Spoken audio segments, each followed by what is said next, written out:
अस्सलाम वालेकुम MG family कैसी है। एमजी फैमिली के लिए आज मैं बेहतरीन सी सैरी के लिए लस्सी लेके आई हूँ, जो इसे पीने से सारा दिन ना तो प्यास लगेगी ना थकावट होगी। ये लस्सी बहुत मज़ेदार लस्सी है। आए मैं आपको इसके बनाने का तरीका बताती हूँ। मेरे पास ये 3 केजी दही था। इसके अंदर मैंने ये 3 कटोरियाँ जो मेरे पास है मैंने चीनी डाल दी है।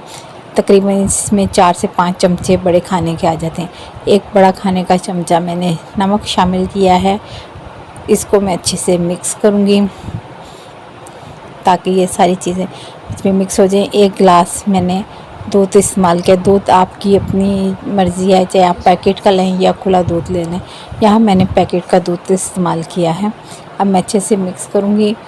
मैं इसको ब्लेंडर में डालकर पानी के साथ इसको अच्छे से ब्लेंडर करूँगी ताकि ये अच्छे से ब्लेंडर हो जाए और मक्खन भी इसके ऊपर आ जाए। बहुत ही मज़ेदार सी ये लस्सी बन गई है। देखें कितना अच्छा इसके ऊपर मक्खन भी आ गया है। इसके पीने से जो इसकी चिकनाहट है इससे आपका हलक भी खुश्क नहीं होगा और बहुत देर तक आपको इसकी तवानाई रहेगी इसके पीने से। ये लस्सी तैयार है। सहरी में आप बना के पिएँ, चाहे आप इसे इफ्तारी में पिएँ। अगर आपको ये वीडियो अच्छी लगी है लाइक करें, शेयर करें, दुआ में याद रखें।